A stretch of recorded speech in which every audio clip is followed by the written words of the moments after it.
बिस्मिल्लाहिर्रहमानिर्रहीम। अस्सलाम वालेकुम डियर स्टूडेंट्स। उम्मीद है आप खुश होंगे, खैरियत से होंगे। दुआ है कि अल्लाह ताला आपके तमाम पेपरों को आसान बनाए, आपके इल्म में, उम्र में बरकत अता फरमाए और आपके जो मुस्तकबिल है उसको रोशन फरमाए। तो मरूज़ी के बारे में हमने वीडियो बनाई है, ऑब्जेक्टिव पेपर के बारे में अहम टिप्स बताई हैं। आज हम सब्जेक्ट के बारे में बात कर रहे हैं। सब्जेक्टिव पेपर भी बड़ा अहम होता है, इसमें भी बहुत अहम हिंट्स की ज़रूरत होती है। आज मैं आपको ऐसे पॉइंट्स बता रहा हूँ, ऐसी चीज़ें बता रहा हूँ, इंशाल्लाह आप इनको फॉलो करेंगे और आपके नंबर ज़बरदस्त आएंगे। तैयारी जिनकी कम होती है वो भी अच्छे अच्छे नंबर ले सकते हैं इन टिप्स को फॉलो करने के बाद, क्योंकि अहम चीज़ होती है जो एग्जामिनर होता है उसके जहन को समझना, भाई उसका जहन को कैसे हमने वो करना है। मज़ीद अच्छी वीडियोज़ के लिए, मुख्तलिफ़ किस्म के टॉपिक्स के पर वीडियोज़ के लिए, टेंसेज के लिए हमारे चैनल को सब्सक्राइब करें। और हर किस्म की वीडियो मौजूद हैं, आप जाएँ वहाँ पर गेस्ट भी मौजूद हैं, वहाँ से जाकर गेस्ट को देखें और हमारे चैनल को सब्सक्राइब करें। वीडियो को लाइक लाजमी करना है आपने और दूसरे दोस्तों को भी बताना है। तो अब चलते हैं हम अपने टॉपिक की तरफ कि सब्जेक्टिव पेपर को कैसे हल करना है, यानी इंशाइया पेपर को हल करने के लिए क्या क्या चीज़ें अहम होती हैं। इंशाइया पेपर थोड़ा सा बहुत ही क्रिटिकल होता है, अहम होता है। आमतौर पर क्या होता है, तालिब इल्म मेहनत तो करते रहते हैं लेकिन उनको पेपर का तरीका नहीं आता। और अक्सर मैंने ये भी देखा है, आपको मैं बता कि फ़र्ज़ किया एक बच्चे ने फ़ौरन देखा है सवाल इस्लामियत कर रहा था, सवाल नंबर 1 जिहाद की तारीफ लिख दिया फ़ौरन, जब आगे करने लगा सवाल नहीं आता था फिर क्या किया, ऐसे कर दिया। ये बड़ी गलत बात होती है। ये जब एग्जामिनर चेक करता है ना, वो पहले ही ऐसे तरह की चीज़ें लगी हुई होंगी तो क्या होगा, उस पर बुरा असर पड़ता है। तो इसलिए वो कहते हैं ना, first impression is the last impression. अब मैं आपको अहम टिप्स बता रहा हूँ कि पहला सवाल तो ऐसा करना है ना आपने, ऐसा कि वो पढ़े उसको पता चले कि इसको 100% पेपर तैयार है। लेकिन अगर आपने शुरू में ऐसा कर दिया जैसे मैंने अभी आपको मिसाल दी है, तो फिर वो कहेगा इसको तो कोई पता नहीं है। तो इसलिए हमारी इन टिप्स पर अमल करें, आपको इंशाल्लाह अच्छे नंबर भी आएंगे। आपके तैयारी चाहे आपकी कम भी है फिर भी नंबर अच्छे आ जाएंगे। तो सबसे पहले चीज़ ये है कि सवाल चाहे आप मुख्तसर कर रहे हैं चाहे बड़ा कर रहे हैं, ठीक है, तो उसमें हमेशा याद रखना है कि मरूज़ी टाइप वाले जो मुख्तसर सवाल होते हैं उनको सबसे पहले करना है आपने। और वो सवाल करें जो आपको 101% आता है, सबसे पहले उसको करना है, क्योंकि first impression is the last impression. जब मैं आपको पहले बात की है कि हमेशा पहले पेपर को पढ़ें, जो हिस्सा पहले कर रहे हैं, पार्ट 1 है, पार्ट 2 है, जो भी पार्ट A B कर रहे हैं, तो उसको जो आपने पहले करना है उसको तसल्ली से पढ़ें। पढ़ने के बाद आप देखें कौन सा सवाल ऐसा जो मुझे ज़बरदस्त आता है और है भी मरूज़ी वाला। मरूज़ी टाइप का सवाल कैसे होगा, फ़र्ज का सवाल है वह 2 जरासीमों के नाम लिखें, सवाल के नंबर भी 2 हैं और इधर भी क्या लिखो 2, तो आपने लिखना है बैक्टीरिया और फंजाई, बैक्टीरिया और वायरस। तो आप जैसे लिखेंगे आपका कोई नंबर नहीं काट सकता, किसी के पास कोई चारा ही नहीं होगा कि नंबर काटे। तो इस तरह आपको पूरे के पूरे क्या आ जाएंगे, 2 नंबर मिल जाएंगे। तो ये है मरूज़ी वाले सवाल, यानी इंशाया में भी मरूज़ी होती है अगर आप गौर करें तो इस तरह का सवाल आपने सबसे पहले करना है। और अगर आप ज़्यादा लिखना चाहते तो लिख सकते हैं, बात का 2 जरासीमों को नाम लेके आप 3 लिख दें, कोई हर्ज नहीं है। जो सही होंगे उनके नंबर आपको मिल जाएंगे। तो ये आप अपने ध्यान में रखेंगे, first impression is the last impression. पहला सवाल ज़बरदस्त किस्म का करना है जो आपको तसल्ली से आता है, और ख़ास तौर पर वो सवाल करें ऑप्शन में जो मुख्तसर हों, मरूज़ी वाले हों, जिनके नंबर उनके पॉइंट के मुताबिक हों। कम अज़ कम इतने पॉइंट्स और हेडिंग्स लाजमी देनी है आपने जितने नंबर हों। फ़र्ज़ क्या सवाल है, नमक बनाने के 5 तरीके लिखें, 10 नंबर का सवाल है, मैं मिसाल दे रहा हूँ।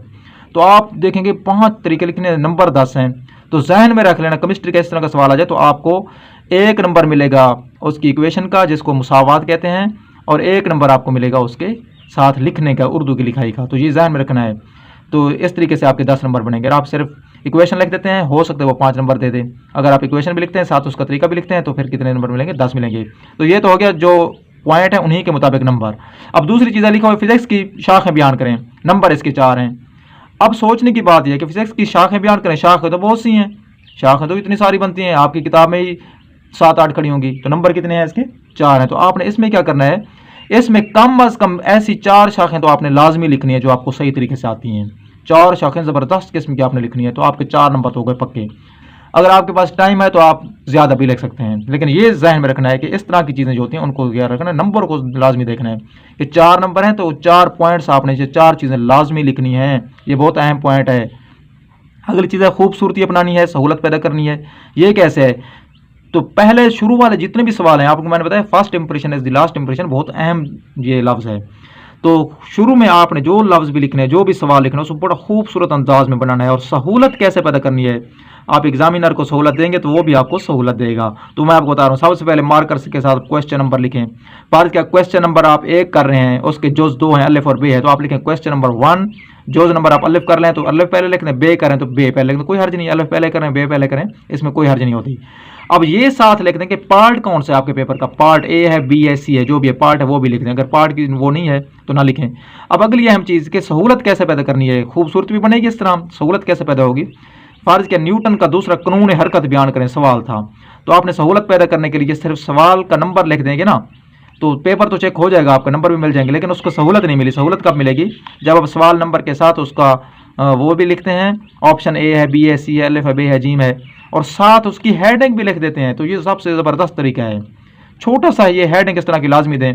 फार्ज का सवाल नंबर 1 था बायोलॉजी की तारीफ करें, तो आपने कहना क्वेश्चन नंबर 1 नीचे छोटा सा लिख दें मार्कर के साथ बायोलॉजी की तारीफ खूबसूरत करके, और नीचे उसकी तारीफ लिख दें, तो उसको पता चलेगा कि बायोलॉजी की तारीफ लिख रहे हैं। अगर आप क्वेश्चन नंबर 1 लिखें और नीचे लिखना शुरू कर दें बायोलॉजी साइंसी ज़बान में इसको कहते हैं ये वो, तो इस तरीके से क्या हो जाएगा, वो थोड़ा सा देखें भाई क्या चीज़ लिख रहे हैं, सवाल नंबर 1 में क्या चीज़ थी। लेकिन जब आप उस पर हेडिंग बना देंगे तो उस तरीके से आपका सही हो जाएगा, नंबर आ जाएंगे। और अगली चीज़ यह है कि इसमें आपने कोई सवाल हरगिज़ छोड़ना नहीं है। जितने ऑप्शन उसने बताए हैं भाई इतने सवाल आपने 5 करने हैं।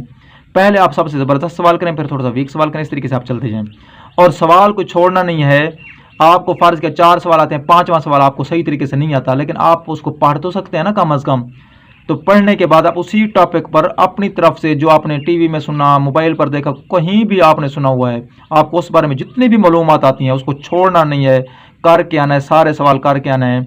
नहीं करेंगे तो आपको नंबर 0 मिलेगा। अगर आप सवाल करके आएंगे, चाहे उसमें गलत मुलत चीज़ें भी हैं, जैसे भी है उसी टॉपिक पर लिखा हुआ था, 1-2 नंबर आने के चांसेस लाजमी होते हैं। ये मैं आपको बता रहा हूँ, हमारा भी ये तजर्बा है, हम भी पेपर चेक करते हैं। तो पेपर बनाना और ये चेक करना बहुत अहम होता है। तो आपने इस चीज़ का ख़ास ख्याल रखना है कि छोड़ना कोई सवाल नहीं है। इंशाइया में कोई सवाल नहीं भी आता, उस पर लिखना लाजमी है, और घड़ी लाजमी अपने पास रखें। एक सवाल को ये ना हो कि नंबर दे वो लिखते लिखते वो पूरा क्या हो जाए, आपका टाइम भी ख़त्म हो जाए। और उसमें जो अहम चीज़ मैंने आपको बताई है कि पहले सवाल पर फ़र्ज़ का 3 घंटे का पेपर है, और पहला सवाल अगर 15 मिनट में आपका हो सकता था, आप 15 की जगह आधा घंटा लगा दें, लेकिन पहले सवाल को आपने ऐसा ज़बरदस्त करना है कि उसमें किसी किस्म की कोई कमी कुताही ना रहे, चेक करने वाले पर ऐसा असर पड़े, अगले सवालों पर वो टिक करता जाए, पढ़े ही ना अंदर से। अगली चीज़, ये अलामत अक्सर स्टूडेंट को इस अलामत को पता नहीं होता। ये अलामत कब इस्तेमाल होती है? जब कोई लफ्ज़ छूट जाए, तो इस अलामत का भी अलहदा से नंबर होता है। ये सलामत को लाजमी आपने फॉलो करना है। खुदा न खासा आपको कोई फ़िक्रा छूट के, कोई लफ्ज़ छूट के, सलामत को इस्तेमाल करेंगे तो पढ़ने वाले को पता चलेगा कि इसको तो हर चीज़ का पता है, वो आपको नंबर इजाफी भी दे सकता है। अर्ज़ क्या आप फ़िक्रा लिख रहे थे, अली ने सेब खाया, लेकिन आपने लिख दिया अली सेब खाया। लिख तो आप रहे थे अली ने सेब खाया, लेकिन ने भूल गए हैं, जगह नहीं है। यहाँ पर तो मैंने वैसे लिख दिया है, तो आपने क्या करना है, ये अलामत ऐसे लगानी है, ऊपर लिख देना है अली ने सेब खाया। यहाँ पर जगह वैसे खड़ी थी, वहाँ पर तो लाइन छोटी होती है, तो आपने छोटी सी अलामत लगा के, मैंने आप सबको समझाने के लिए लिखा है, ये लाजमी करना है, ये अहम होता है अलामत, इसका अक्सर स्टूडेंट को पता नहीं होता। अब चूँकि इंग्लिश का पेपर है कल, तो इसलिए मैंने इंग्लिश की 9th और 10th के लिए ख़ास तौर पर आपको टिप्स बताई हैं, इनको आपने थोड़ा सा फॉलो करना है। बाकी मज़ामीन के आपको बता दी हैं, तो इनका थोड़ा सा अलग तरीका होता है, इसलिए मैं आपको ये अलग बता रहा हूँ। सो सबसे पहले इंग्लिश में 10th क्लास में जो सबसे पहले पेयर ऑफ वर्ड्स करने हैं आपने, क्योंकि ये मरूज़िकल नंबर होते हैं। 10th क्लास में जो पेयर ऑफ वर्ड्स होते हैं उनको पहले करना है, क्योंकि ये आपको तरीका बता दिया है। अब करने के लिए क्या होता है, आमतौर पर तालिब इल्म देखते हैं, चलो समरी पहले कर दें, फलां चीज़ पहले करें, इस तरह आपने नहीं करना। तो सबसे पहले आपने क्या करना है, छोटे इस तरह की चीज़ें करनी है जिनके नंबर ज़्यादा, पेयर ऑफ वर्ड्स हैं, आप फिक्र लिखेंगे पूरे नंबर आ जाएंगे। तो कोशिश करें सबसे पहले पेयर ऑफ वर्ड्स आपने करने हैं। वो मैं आपको थोड़ा सा बताता हूँ आखिर में कि इन पेयर ऑफ वर्ड्स अगर आपको नहीं आता तो उसका क्या तरीका करें। उसके बाद अगली चीज़ है शॉर्ट क्वेश्चन, इनके भी मरूज़िकल नंबर होते हैं। 2 नंबर का सवाल है, तो उसमें से 2 नंबर आप लिखेंगे, सवाल के पूरे मिल जाएंगे। अगली चीज़ है ट्रांसलेशन। ट्रांसलेशन चाहे इंग्लिश टू उर्दू हो या उर्दू टू इंग्लिश हो, तो दोनों में क्या होता है, मरूज़िकल नंबर होते हैं। आप सही से लिखेंगे आपको पूरे के पूरे नंबर मिलेंगे, तो इसको सबसे पहले करना है आपने, ये भी आसान काम होता है। अब देखें, आप अगर मजमून लिखें, मजमून के या पैराग्राफ के 15 नंबर हैं, तो ट्रांसलेशन के फ़र्ज़ का 10 नंबर हैं। तो पैराग्राफ लिखते हुए, मजमून लिखते हुए आपको कम अज़ कम आधा घंटा लगेगा, और इनका तर्जमा लिखते हुए आपको कम अज़ कम 5 मिनट या 10 मिनट लग जाएंगे, तो इनके नंबर ज़्यादा बनते हैं। उसके बाद शॉर्ट क्वेश्चन तो हो गए ऊपर।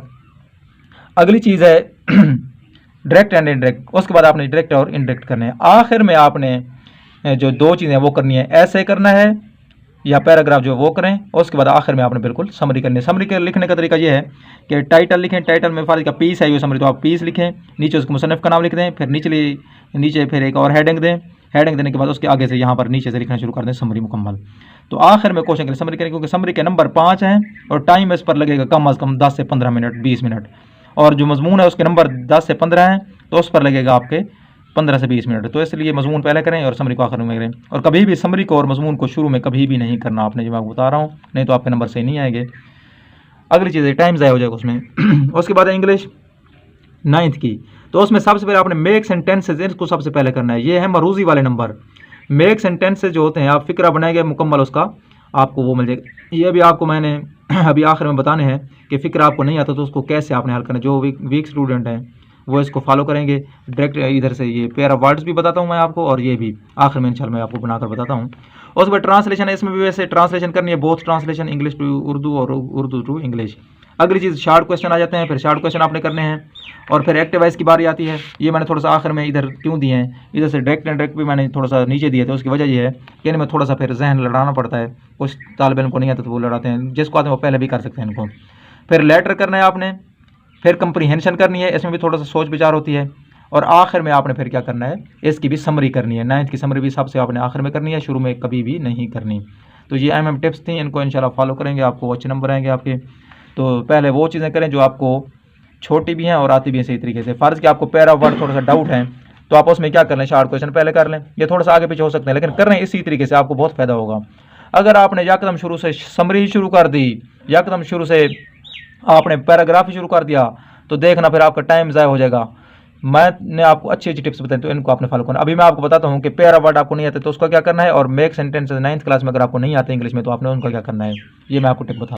अगर आपको पैरा वर्ड नहीं आता तो मैंने छोटी सी मिसाल दी, आप ज़्यादा और फिक्र भी बना सकते हैं। वही लाइक फ़र्ज का पीस था तो आप पीस लिख दें, ठीक है, इस तरीके से आपने बनाना है। It is easy to learn, आगे वही लिख दें, पीस है जो भी लफ्ज़ होगा। तो इस तरीके से 2 फिक्र आपको मैंने बनाना सिखाई हैं, बाकी आप अपनी मर्ज़ी से इस तरह की फिक्र बना सकते हैं। अब इसी तरह 9th में अगर आप जाएँ वहाँ पर सेंटेंस बनाना है तो ये 2 फिक्र मैंने आपको मिसाल के तौर पर दिए हैं, मज़ीद आप खुद भी कर सकते हैं। द वर्ड फ़र्ज़ क्या था, सेंचुरी, तो आप लिखेंगे the word century is very difficult. अब निचला फिक्र देखें, I know the meanings of century, century आ जाए कोई भी आ जाए। तो ये 2 फिक्र मैंने आपको बताए हैं, मजीद आप अपनी तरफ से भी बना सकते हैं। 2 तो आपके ये क्लियर हो जाएंगे इस तरीके से, या इस तरीके से भी कर सकते हैं। पहले ये फिक्र लिखें, फिर ये लिखें, इसमें सेंचुरी लिख दें, इसमें फ़र्ज़ के हम्बल लिख दें, फिर इसी को दोबारा लें तीसरे नंबर पर, इसमें फ़र्ज़ के आगे था सेवियर तो इसमें सेवियर लिख दें, फिर आगे था आपका काइंडनेस तो इसमें आखिर में काइंड में। इस तरह फिक्रों को उलट पुलट करके आप इसमें भी मुफ्त के नंबर ले सकते हैं। ये उन तालिब इल्म के लिए जिनको ये फ़िक्रे वगैरह मुश्किल लगते हैं या ये पैरा वर्ड्स मुश्किल लगते हैं, तो ये 2 फिक्रे मैंने बनाए हैं, एक आधा आप अपनी तरफ से बना सकते हैं। इस तरीके से आपके नंबर कुछ ना कुछ सही तरीके से आ जाएंगे। अब 9th और 10th की मरूज़ी तैयार कैसे करनी है, इंग्लिश और उर्दू की सबसे पहले बात करें तो वो भी मैंने मुकम्मल बता दिया आपको, और मैथ की बता दिया, साइंस सब्जेक्ट की बता दिया। तो इन पर अमल करें आप। उम्मीद है आपको वीडियो अच्छी लगी होगी, तो लाइक लाजमी करना है, दोस्तों को भी शेयर करनी है।